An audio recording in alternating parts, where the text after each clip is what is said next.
우리 하나님 말씀을 봉독하겠습니다. 하나님 말씀은 요한복음 21장 15절에서 18절에 있는 말씀입니다.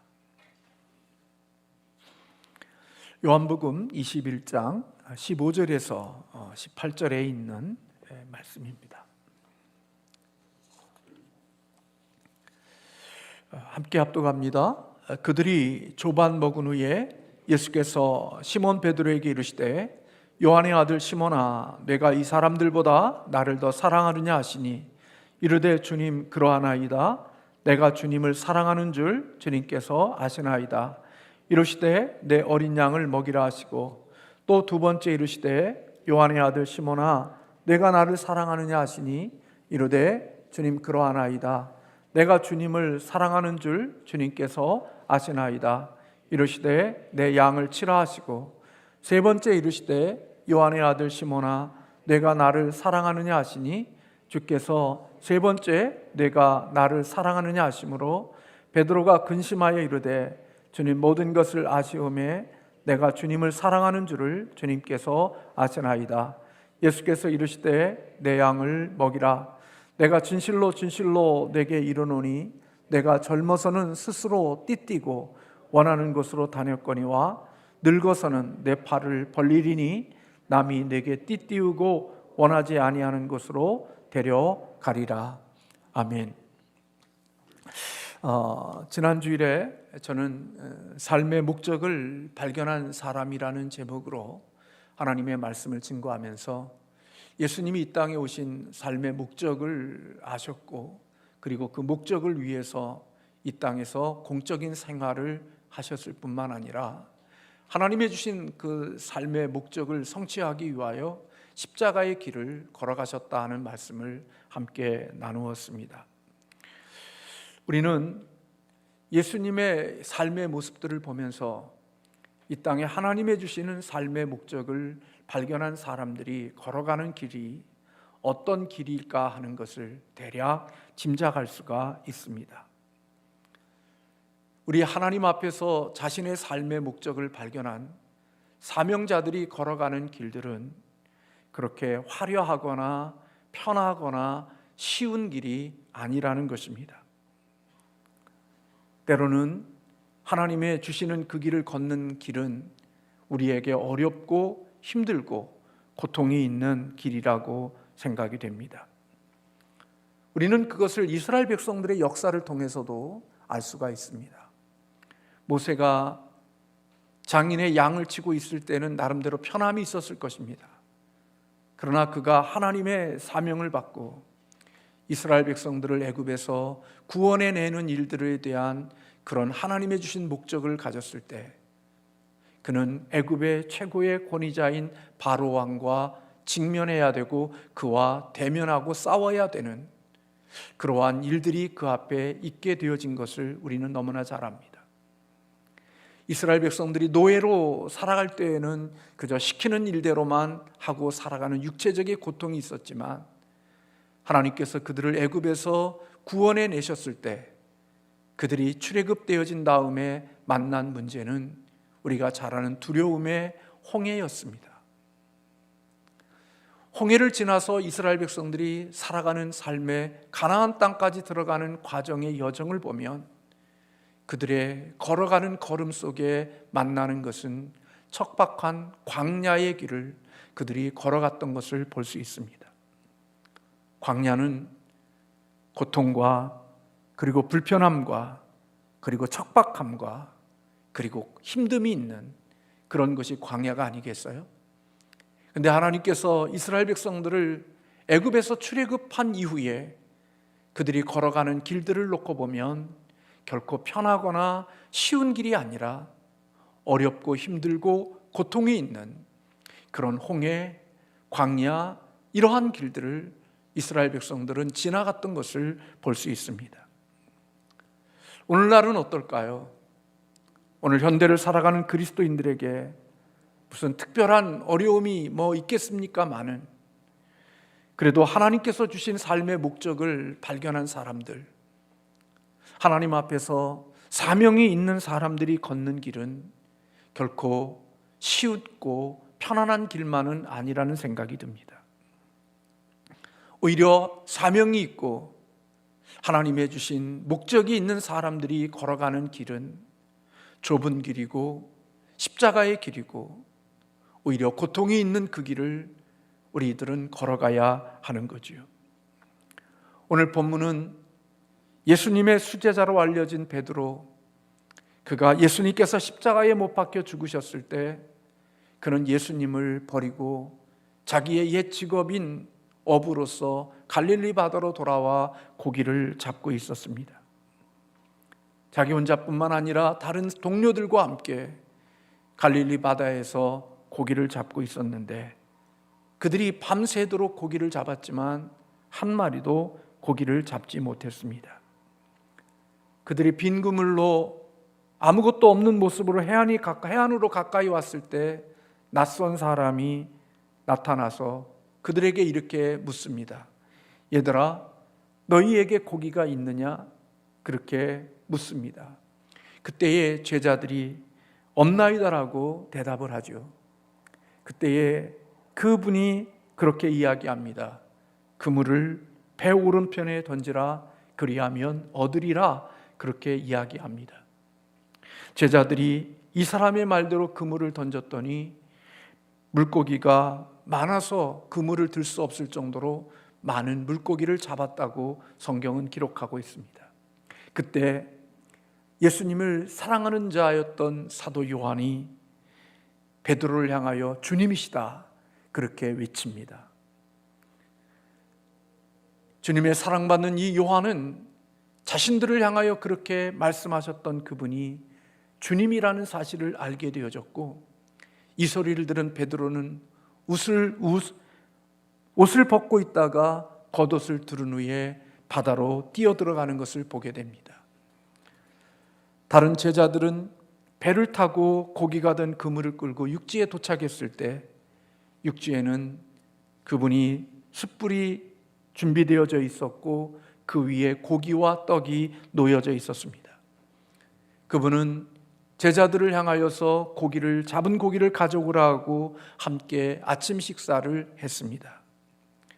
아침 식사를 마친 후 이분은 예수님은 베드로에게 여러분들이 잘 아는 대로 이런 질문을 하십니다.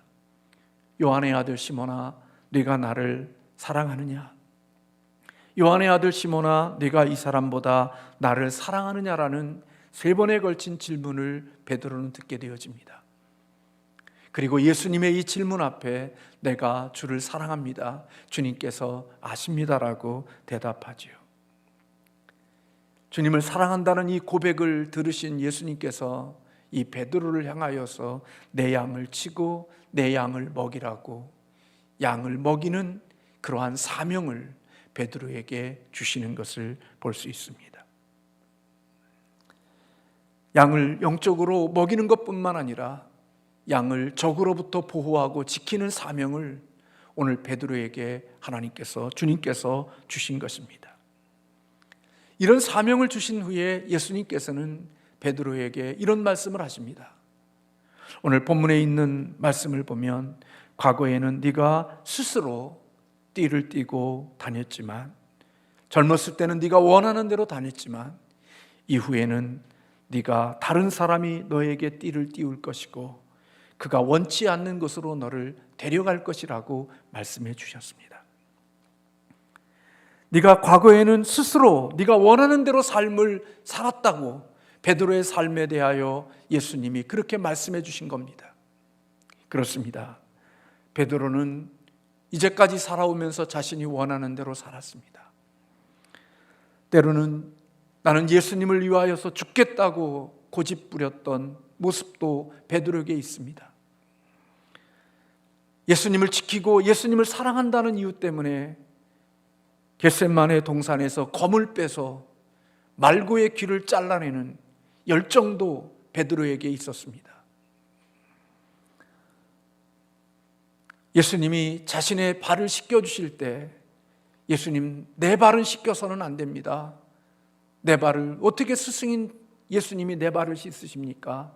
그렇게 말하다가 예수님이 내가 너와 이것을 하지 않으면 관계가 없다는 말을 듣고 자신의 온몸을 씻겨달라는 이야기를 했던 베드로입니다. 대제사장의 뜰에까지 쫓아갔다가 결국은 그곳에서 예수님을 3번씩이나 모른다고 부인하고 저주했던 베드로, 그리고 예수님을 위해서 끝까지 충성하겠다고 했던 그 베드로가 이제는 예수님이 십자가에 죽게 되어지니까 다시 옛날의 직업이었던 어부로서 갈릴리 바다에서 고기를 잡고 있는 베드로의 모습, 이것은 예수님의 뜻, 하나님의 뜻과 관계없이 오직 자신의 욕심과 자신의 생각과 자신의 뜻으로 살아온 삶의 모습임을 우리에게 보여줍니다. 주님께서 너는 나를 부인할 것이라고 말씀했음에도 불구하고 나는 절대로 주님을 부인하지 않는다고 각오하고 장담했던 그 모든 장담, 사실은 그것은 자신 스스로의 장담이었고 자신의 원하는 대로의 삶이었던 것을 볼 수 있습니다. 그런데 예수님께서 오늘 이 갈릴리 바다에서 다시 베드로를 만나 주시고 내 양을 치라는, 내 양을 먹이라는 사명을 주신 다음에는 이제는 네가 과거와는 달리 다른 사람이 너에게 띠를 띄울 것이고 너는 그가 원치 않는 것으로 그를 데려갈 것이라고 말씀해 주셨습니다. 오늘 그에게 띠를 띄울 사람은 누구일까요? 그것은 바로 예수 그리스도이시죠. 예수님은 그의 양들을 위하여 죽으시고 다시 부활하시고 승천하시고 그리고 이 땅에 성령을 보내주셔서 이제는 예수님이 육신으로는 제자들과 함께하지 못하지만 이제는 영으로, 성령으로 하나님의 사람들과 함께 거하시면서 계속해서 베드로를 인도하시고 베드로를 이끌어 주실 것임에 대하여 말씀해 주셨습니다. 이제 그가 이제까지의 삶은 자신이 원하고 자신이 바라는 대로의 인생을 살아오는 그런 인생이었지만 이제부터는 예수님에게 사로잡힌 바 되어져서 그가 하나님의 영광을 위하여 어떠한 자리로 어떠한 길을 걸어야 된다는 사실을 오늘 주님께서 베드로에게 말씀해 주신 것입니다. 여러분들이 잘 아는 대로 베드로가 십자가에서 죽었다는 그런 기록은 기록되어져 있지 않지만 전승에 의하면 베드로는 주님을 만난 이후에 이 사명을 받은 이후에 성령의 마가 다락방에 성령을 경험한 다음부터는 오직 하나님을 위하여 주님을 위하여 고난과 십자가와 고통의 길을 걸었고 그리고 그렇게 주님을 섬기다가 마침내 네로에 의하여서 십자가에 거꾸로 달려 죽었다는, 순교했다고 우리가 전해지는 것을 우리는 알고 있습니다. 과거에는 내가 원하고 내가 바라는 대로 살았지만 이제는 내 양을 치고 내 양을 먹이라는 주님의 사명을 받은, 하나님의 목적을 있는 부르심을 받은 사람이 걸어가야 하는 길이 어떠한 길인지 오늘 베드로의 미래에 대하여 예수님은 말씀해 주신 것입니다. 오늘 본문에 기록되어져 있는 말씀대로 오늘 18절에 늙어서는 내 팔을 벌리리니 그랬는데 이 내 팔을 벌리리니라는 이것은 바로 십자가의 죽음이라고 많은 주석가들은 해석하고 있는 것을 보게 되어집니다. 주님을 따라가는 길, 하나님의 부르심의 목적이 있는 사람이 걷는 길은 우리가 생각하는 것만큼 화려하거나 찬란하거나 그리고 편하거나 쉬운 길이 아니라 하나님의 주신 목적을 따라 살아가는 사람들이 걷는 그 길 속에는 고난이 있고 십자가가 있고 아픔이 있다는 사실을 베드로에게 미리 말씀해 주시는 주님의 모습을 들을 수 있는 것입니다. 베드로만이 그러겠습니까? 오늘 또 하나님 안에서 삶의 목적을 발견한 사람들이 걷는 그 길은 때로는 십자가의 길이고 고난의 좁은 길이고 많은 사람들이 지나가지 않는 그 길을 우리는 걸어가야 한다는 것입니다.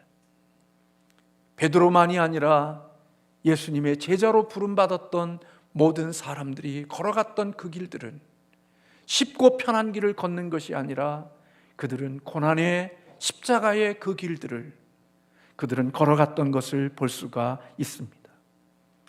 내 욕망과 내가 원하고 내가 바라고 소망하는 것과 관계없이 하나님이 원하시고 하나님의 주시는 사명과 목적을 따라 걸어갈 때에 거기에는 힘들고 어려운 희생과 고통이 수반되어진다고 하는 사실을 우리에게 가르쳐 주죠.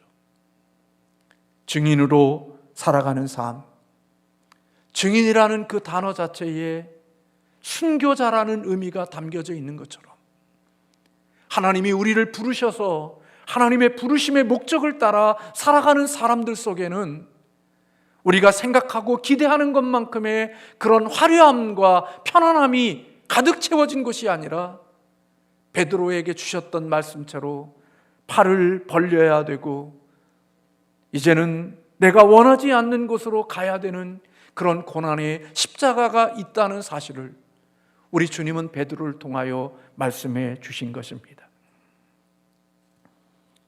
구원받은 하나님의 사람들이 걷는 길, 특별히 사명이 있고 그리고 하나님이 그를 통하여 뭔가 이루고자 하시는 삶의 목적을 준 사람들, 그들이 이 세상을 살아갈 때 그것은 힘들고 어려운 길이지만 우리는 그 길을 집중해야 됩니다. 하나님이 그렇게 가야 할 길들 속에 만나게 하시는 그 어떠한 십자가를 만난다 할지라도 우리는 그것이 마땅히 우리에게 필요한 것인 줄로 믿고 예수님처럼 베드로처럼 우리의 주어진 그 길을 지나가는 사람들이 되어야 된다는 거예요. 우리의 목적을 이루기 위해서는 많은 노력과 힘든 땀이 있어야 되고 수고가 있어야 되는 것입니다. 이 세상에 살면서 어떤 목적을 이룰 때 쉽게 얻어지는 목적이 어디 있겠어요?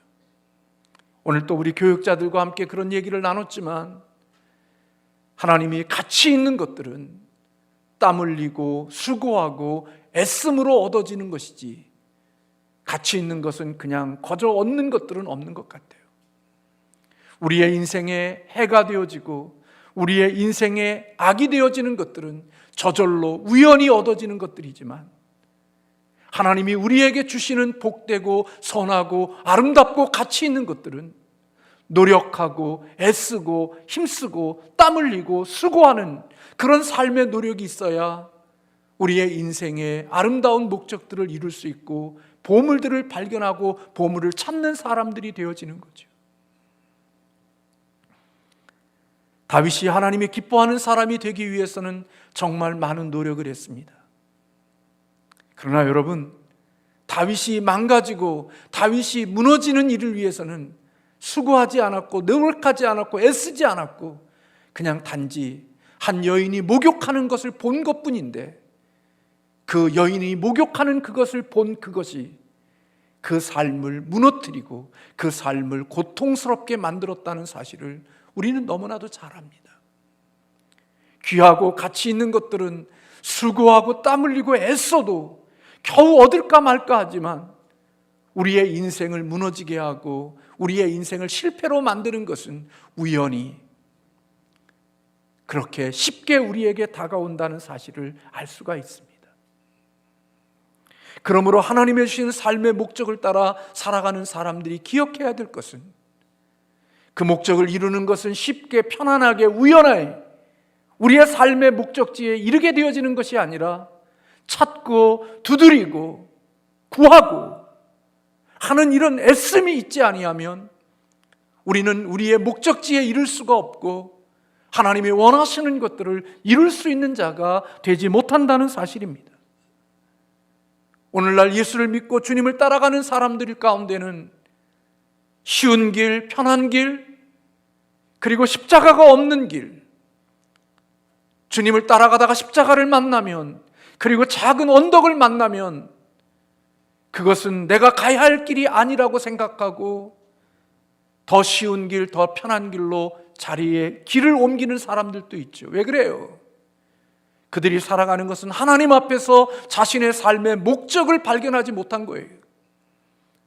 오직 인생을 살아갈 때 내가 중심이 되어 내 편하고 내가 영광을 누리고 내가 더 쉽게 더 인생을 멋지게 즐기며 사는 것을 자신의 삶의 목적으로 두고 사니까 내 인생이 어렵고 힘들고 그리고 편하지 못한 일들을 만나면 우리들이 가는 길들을 바꾸지만 진정한 목적이 있는 사람은 그 목적을 위하여서 걸어가는 길들 속에 하나님이 내게 주신 그 목적이 있다면 그 목적을 이루어가는 과정 속에 언덕이 있든 계곡이 있든 그것이 어떤 것이 있든 목적이 있는 사람은 그것을 넘어서 그 원하는 자리에 이루고자 하는 마음이 있고 애씀이 있다는 거예요.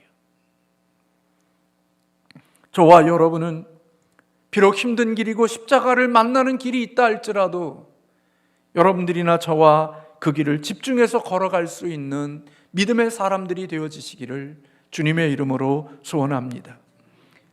예수님은 베드로에게 이렇게 말씀하신 후에 나를 따르라고 그렇게 말씀하셨습니다. 그때 베드로는 예수님이 나를 따르라는 이 말씀을 듣는 순간에 그의 옆에 있던 동료였던 사도 요한의 미래가 궁금해졌습니다. 나는 팔을 벌리고 내게 띠띠우고 원하지 않는 것으로 나를 이끌게 되어질 것이라는 나의 인생에 대한 것보다 나와 함께 있는 이 동료의 인생은 어떻게 되어지는 걸까? 그래서 예수님에게 그렇게 묻습니다. 주여, 이 사람은 어떻게 되겠습니까? 여러분, 우리의 관심은 늘 그렇잖아요. 신앙생활 하면서 나의 삶보다 내 옆에 있는 사람은 어떻게 되는가? 내 옆에 있는 사람은 어떻게 신앙생활 하는가? 그것이 우리에게 늘 궁금하고 우리의 관심이 되잖아요. 베드로도 예수님에게 요한을 가리켜 이 사람은 어떻게 되겠습니까? 라고 물은 거예요. 그때 예수님께서 말씀하십니다. 뭐라고 말씀하십니까? 22절의 말씀에 보면 예수께서 이르시되 내가 올 때까지 그를 머물게 하고자 할지라도 네게 무슨 상관이냐? 너는 나를 따르라고 그렇게 말씀하십니다. 그가 내가 이 땅에 다시 올 때까지 이 땅에 남겨준다 할지라도 너와는 무슨 상관이 있냐? 그거는 그의 인생이니까 그에게 내버려 두고 너는 나를 따르라고 예수님께서 말씀하신 것입니다. 하나님의 목적을 발견한 사람, 하나님의 사명을 발견한 사람, 그들이 힘써야 되는 것은 하나님이 내게 맡겨주신 그 일에 집중하고 그 일에 우리의 마음을 두고 그것을 주력하는 사람들이 되어야 한다는 것입니다. 다른 제자들이 어떻게 되는지 그것은 사도 베드로의 책임이 아닙니다. 그것은 주님과 다른 제자와의 관계고 너는 너에게 맡겨진 그 사명, 네가 걸어가야 할 그 길을 주님을 바라보며 집중해서 따라가는 자가 되라고 우리 주님이 말씀해 주신 거죠. 여러분, 내가 가야 할 길을 걸어가기 위해서는 한눈 팔아서는 안 되고 좌우로 치우쳐서는 안 되고 오직 주님을 바라보는 자들이 되어야 되죠. 저 사람은 어떻게 신앙생활하나? 이 사람은 어떻게 신앙생활하나? 그런 것들을 보고서 나도 저렇게? 이런 것이 아니라 그들은 그들의 신앙의 길을 걷게 하고 하나님이 나에게 삶의 목적이 있고 나에게 사명을 주신 그것이 있다면 그들은 그들대로 살 것이고 나는 내게 주어진 그 길만을 주님이 주신 그 길을 걸어가면 된다고 하는 사실을 오늘 베드로에게 말씀해 주고 계시는 거죠. 우리는요, 신앙생활하면서 많은 사람들과 비교하고 살지만 우리는 비교하며 살아가지 않아야 된다는 거예요. 제가 지난주에 의사 진아영 씨라는 분이 쓴 마음이 흐르는 대로라는 책을 제가 읽으면서 의사로서 인생이 잘 나가는 인생 가운데 속에 어려움을 지났을 때 그 어려움을 지나는 그 지혜로운 삶의 방법에 대한 글들을 읽으면서 그분은 그 책에서 그렇게 이야기를 합니다. 남과 비교하기 시작하면 우리의 인생에는 두 가지의 상황을 만나게 되어진다는 거예요. 하나는 남이 나보다 더 잘난 것을 보게 되어질 때 나는 비참하게 되어진다는 거예요. 또 하나는 내가 다른 사람보다 더 잘난 것을 느껴지게 되어질 때 그때의 교만한 마음이 든다는 거예요. 남을 비교하면서 사는 사람들에게 있는 그것은 비참함과 교만함이 결과로 나온다는 거예요. 세상을 살면서 이 땅에 나보다 잘난 사람, 나보다 더 삶을 잘 사는 사람들을 보면 나는 비참해지죠. 고등학교 때, 대학교 때 나보다도 공부도 못하고 얼굴도 못생기고 나보다 훨씬 뒤졌는데 남편 하나 잘 만나가지고 좋은 차 타고 덩덩거리는 모습을 보면 그 친구를 비교하는 순간 내 남편이 왜 이렇게 초라해지는지, 그리고 그런 모습 앞에서 나는 왜 이렇게 비참해지고 작아지는지, 그리고 나보다도 훨씬 잘난 것 같고 나보다도 훨씬 더 똑똑하고 인생이 멋지게 펼쳐질 것 같은 그 친구가 나보다 훨씬 더 보잘것없고 초라한 모습으로 내 모습에 나타났을 때 그 앞에서 우쭐하고 교만해지는 나의 모습들, 이게 바로 인생을 비교하면서 살아가는 자들에게 나타나는 열매라는 거예요. 작가인 진아영 씨는 그렇게 말합니다. 비참과 교만, 그 앞자리가 바로 비교라고.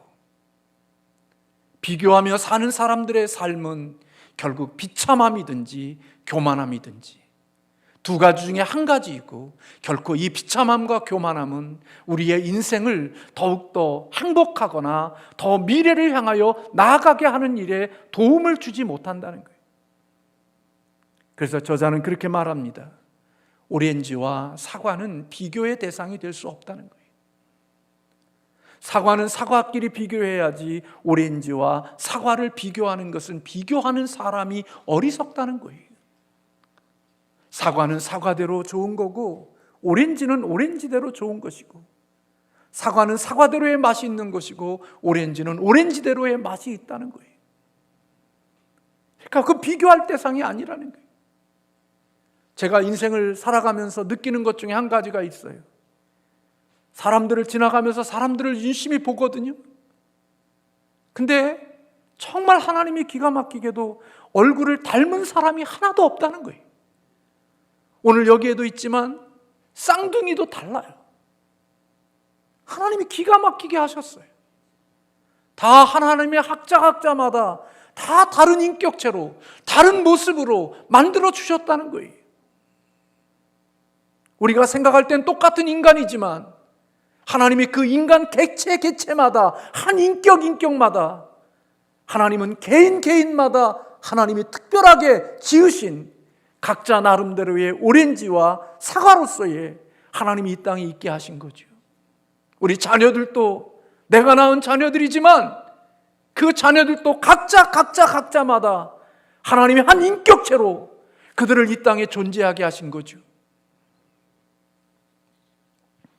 그래서 부모로서 자녀들을 비교하면 그 자녀들은 마음속에 비참함이든지 교만한 마음을 갖든지 두 가지의 모습으로 형제들 가운데 속에 반응하며 살게 되어지니까 너는 너대로 멋있고, 너는 너대로 멋있고, 너는 너대로 멋있고, 너는 너대로 잘났고, 너는 네 모습대로 잘났고, 너는 너 모습대로 독특하다고 하는, 이렇게 그 각자의 개체마다 하나님이 주신 그것으로 인정하고 살아가는 사람이 되어져야 그가 자기에게 주어진 하나님의 각자의 주어진 자기의 독특성을 가지고 자기의 인생을 살아가면서 하나님이 그를 이 땅에 보내신 목적의 그것을 향하여 달아가는 자가 될 수 있는데, 너는 이 사람이 되고 너는 이 사람이 되라고 하니까 하나님이 나는 이 사람으로서 살아가야 될 흔적과 삶의 모든 에너지들을 이 사람을 맞추는 일에 써버리고 나니까 나의 나됨은 잃어버리고 남의 인생을 살다가 내 인생의 비교와 교만함의 이 관계 속에서 좌절과 때로는 교만함과 비참함의 이 오락가락하는 인생으로 세상을 살아가는 자들이 되어질 수밖에 없다는 거죠.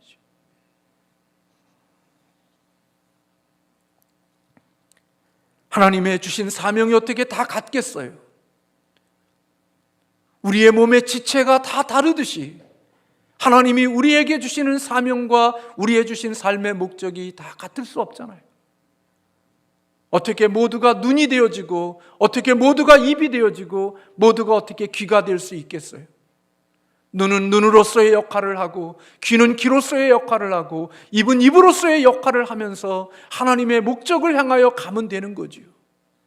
눈을 향하여 귀가 되지 못했다고, 귀가 눈이 되지 못했다고, 귀가 입이 되지 못했다고, 왜 그것을 못하냐고 비교하면 어떻게 그가 하나님이 주시는 그 길을 걸어갈 수 있겠냐고요. 그런 면에서 볼 때 저도 회개할 게 많고 세상을 살아가면서 하나님 앞에 잘못 살아온 부분들이 우리에게는 많이 있다는 생각이 들기도 해요. 우리는 하나님이 내게 두신 자리에서 옆에 사람이 어떻게 신앙생활하든 그 사람이 어떻게 믿음의 길을 걸어가든 우리가 늘 쉬운 길, 편한 길만을 찾아가는 게 아니라 하나님이 내게 주신 삶의 목적지가 있다면 그 목적을 향하여서 내게 주신 길을 뚜벅뚜벅 걸어가는 거지요. 그 사람이 쉬운 길을 걸어가든 편한 길을 걸어가든 그거는 그 사람에게 맡기고 나는 내가 가야 될 그 길, 하나님이 정해주신 그 길을 묵묵히 걸어가는 사람들이 되어야 한다는 사실입니다. 하나님이 나를 이 땅에 있게 하신 목적을 발견하지 못하니까 모든 목적이 어디에 있느냐? 나에게 초점을 두는 거예요. 믿음 생활하다가 내가 불편해지고 믿음 생활하다가 내 마음의 감정이 흔들리고 믿음 생활하다가 내 마음속에 작은 유혹들이 오고 그러면 이거는 아닌가 보다 생각하고 또 다른 길을 찾지만 하나님이 내게 가야 할 길에 목적이 있고 사명이 있는 사람은 사람들이 돈을 찾아서 가든 세상의 부요함을 위하여서 떠내기처럼 늘 매일매일마다 더 돈 버는 장소로 끊임없이 주택을 바꿔가며 자기의 삶의 자리를 바꿔가면서 자신의 인생을 그렇게 살아가지만 나는 하나님의 교회와 주님의 영광을 위하여서 하나님 앞에 해야 될 사명이 있는 자라는 생각을 가질 때는 내가 돈을 벌 수 있는 기회가 되어지고 나를 오라는 곳이 있고 내가 내 편함이 있는 그곳이 있다 할지라도 하나님의 삶의 목적이 있기 때문에 그것을 이루기 위하여 내가 손해를 보고 희생하면서도 그 길을 걸어가고 그 자리를 지킬 수 있는 자들이 되는 거죠.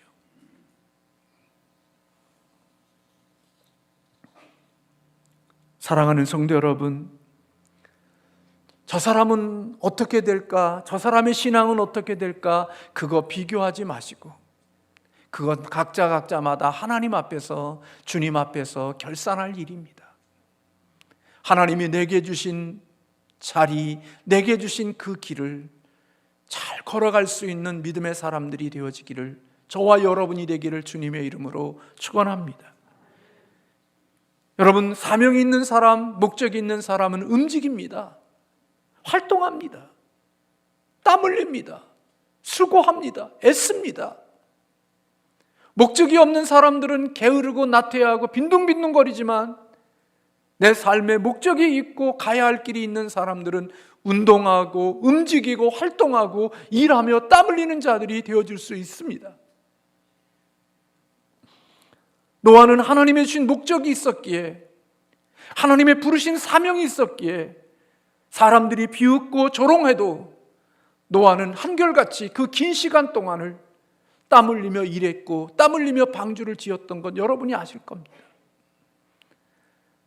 목적이 없는 사람, 먹고 마시고 누리고 즐기고 시집가고 장가가는 것이 삶의 목적인 사람들에게는 오늘 노아가 바보 같고 어리석고 미련한 사람처럼 보이지만, 하나님의 주신 삶의 목적이 있었던 노아는 세상 사람들이 뭐라고 그러든 자기의 주어진 그 길을 바보처럼 높은 곳에 방주를 짓는 그런 시간을 한 달, 두 달이 아니라 수십 년 동안을 그 일을 반복하며 하는 삶을 살았다는 것입니다. 우연히 제가 영상 하나를 봤는데 저에게 큰 은혜가 됐어요. 기독교적인 의미는 아닌 것 같은데 저에게는 은혜가 됐어요. 한 할아버지가 자기의 손녀를 위하여서 자신의 어떤 목표를 갖고 내가 뭘 해야 되겠다는 마음을 가지고 그 목적을 가진 사람, 목표를 가진 사람이 오늘을 어떻게 살아내는지에 대한 그런 의미 있는 영상이었다고 생각이 돼요. 오늘 시간 한번 그 영상을 한번 같이 보도록 하겠습니다. 이게 유튜브에도 있는 거고 그래서 아마 공개적인 거기 때문에 우리가 같이 들어도 문제가 될 것 같지 않을 거로 생각해서 한번 이 영상을 같이 한번 보도록 하겠습니다.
어느 나라인지는 모르지만 크리스마스 성탄절이 되면 추리에다가 그 추리 맨 위에 이렇게 큰 별을 다는 게 문화로 되어져 있대요.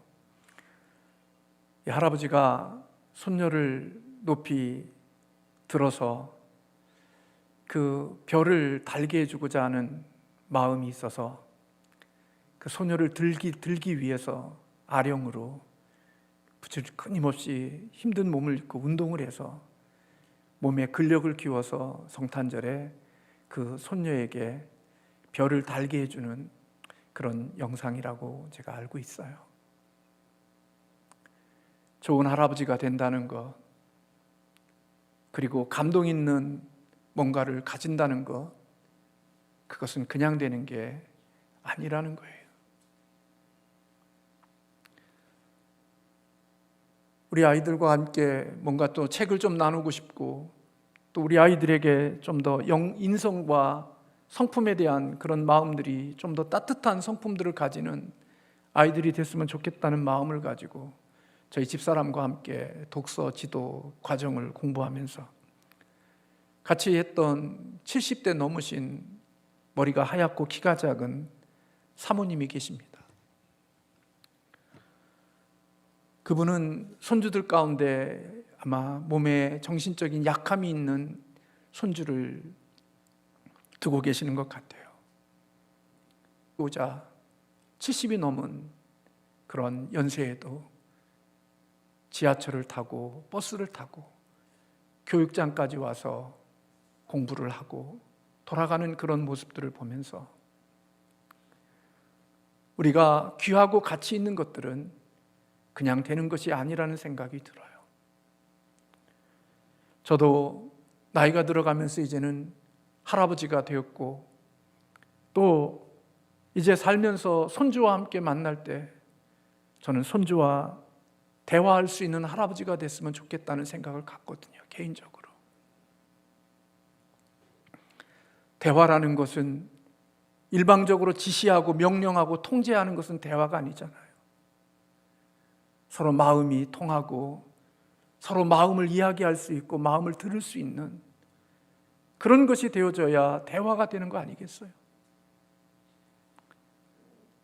그러려면 답답한 사람이 되지 않으려면 아이들을 더 많이 이해하기 위해서 아이들을 알아가는 과정이 있어야 되고 때로는 내 고집과 내 아집을 버리지 않으면 그 아이들이 내 곁에 머물지 않을 거니까 이해받고 용납하고 나를 사랑해 주는 것을 느껴야 내 곁에 머물러 있으니까 내 자식과도 관계가 있고 내 자녀와도 격이 있는데 손주와의 격이 없는 삶이 되려면 얼마나 유연성 있고 얼마나 넉넉함이 있어야 되는지를 생각해 보면 아이들을 이해하기 위하여 아이들에 대한 책도 읽어야 되고 그들의 마음을 알기 위해서 노력하는 것들이 있어야 나이가 먹어도 손주와 이야기할 수 있고 친구처럼 이야기할 수 있고 함께 살아갈 수 있는 아름다운 삶이 되어질 수 있다는 생각을 갖고 때로는 이 할아버지처럼 운동도 해야 되고 책도 읽어야 되고 그들의 마음대로 맞는 언어도 우리가 나는 아닌가 아니라 해야 되는 노력들이 있는 것처럼 신앙의 길을 걸어가며 하나님의 주시는 그 거룩한 사명과 하나님의 목적이 있는데 어떻게 편하게만 그 길을 걸어갈 수 있냐고요. 손주에게 그 별 하나 달아주기 위하여 그 짧은 한순간의 그 환희와 그 기쁨을 위하여서 1년 내내 아령을 들으며 자기를 훈련하고 연단시키는 이런 과정이 있기에 그 기쁨이 있는 거지. 이런 것 없이 어떻게 주님을 만났을 때 주님이 주시는 영광과 주님이 주시는 상급을 기대할 수 있겠어요? 내가 십자가 만나면 내가 힘들고 어려우면 그 십자가 다 팽개치고 내 살 길을 찾아간 사람이 주님을 만났을 때 주님으로부터 뭘 기대할 게 있겠냐고요. 목적을 위하여 걸어가다가 만나는 십자가가 있어도 주님이 내게 주신 그 길이기에 내가 그것을 묵묵히 감당하고 내가 몸으로 직접 감수하며 그 길을 걸어갈 때 언젠가 내가 수고한 그것이 나의 기쁨으로 그리고 상대방에도 기쁨으로 즐거움으로 영광으로 우리에게 다가올 수 있는 날들이 있는 거지요. 오늘날 이 시대를 살아가는 사람들 예수 잘 믿는 것은 어떻게 믿는 거냐? 쉬운 길만 걸어가고 편하게 믿으면 예수 잘 믿는 길이라고 생각하고 사는 사람들이 많지요. 그리고 무거운 십자가를 지면 왜 그렇게 예수 믿어? 답답한 사람아, 쉽게 예수 믿어. 근데 여러분, 누가 누구의 이야기를 들어야 될 것인지 주님 앞에 서게 되어질 때 분명히 결론이 나게 되어질 것입니다. 오늘 이곳에서 함께 예배드리는 우리 믿음의 교우들 가운데 속에서도 오늘 내게 주어진 십자가가 분명히 있는데 하나님의 주시는 사명과 하나님의 부르심 때문에 그 십자가를 묵묵히 짊어진 그리스도인들이 계실 것입니다. 그것이 이 노 할아버지가 아령을 올릴 때 처음에 힘들고 어려운 것처럼 무척이나 힘들고 어렵고 버거운 것일 수 있을 것입니다. 그런데 여러분, 십자가를 지면서도 우리가 이 길을 걸어갈 수 있는 것은 우리 안에 계시는 주님이 그 십자가를 질 수 있는 힘을 주신다는 사실입니다. 그 길을 걸어갈 수 있는 능력을 우리 주님이 주신다는 것입니다. 그래서 좁은 길을 걸으면서도 기뻐할 수 있는 것. 어떤 사람은 하나님이 주신 작은 십자가의 무게도 감당 못하고 그거 팽개치고 가서 나는 십자가 없는 삶을 산다고 자랑하는 철부지 같은 신앙인들을 보면서 부러워하는 게 아니라 하나님이 주신 십자가를 짊어지고도, 그것과 훨씬 비교되지 않는 무거운 십자가를 짊어지고도 그 십자가를 기쁨으로 감사하며 걸어가는 그것은 저와 여러분의 능력이 아니라 우리 안에 계시는, 영으로 계시는 주님이 우리에게 그 길을 걸을 수 있는 힘과 능력을 주시기 때문에 가능한 일인 줄로 믿습니다. 그래서 우리 교회도 고마운 분들이 많은 거예요. 주님 때문에 묵묵히 하나님의 영광을 위하여 주어진 자리에서 세상의 희생과 세상에 돈 벌 수 있는 기회가 엄청나게 많이 있었고 내게 유익할 수 있는 기회들이 많았어도 주님의 주시는 사명을 지킨다고, 감당한다고 요동하지 아니하다가 물질에 많은 것들을 얻지 못했고 세상에 많은 것을 얻지 못했어도 언젠가 주님이 만나는 날, 오늘 이 할아버지의 수고가 손녀의 기쁨과 가족의 기쁨과 본인 자신의 기쁨이 되어진 것처럼 우리가 주님을 따라가는 과정 속에서 있었던 그 모든 것들이 우리의 기쁨의 면류관으로, 우리의 자랑으로, 우리에게 즐거움으로 하나님이 있게 하시는 그런 날들이 분명히 있을 것이라고 믿습니다. 저와 여러분, 하나님이 주신 그 길을 잘 달려가서 우리 주님께 영광 돌리는 우리 모두가 되기를 주님의 이름으로 소원합니다. 기도하겠습니다.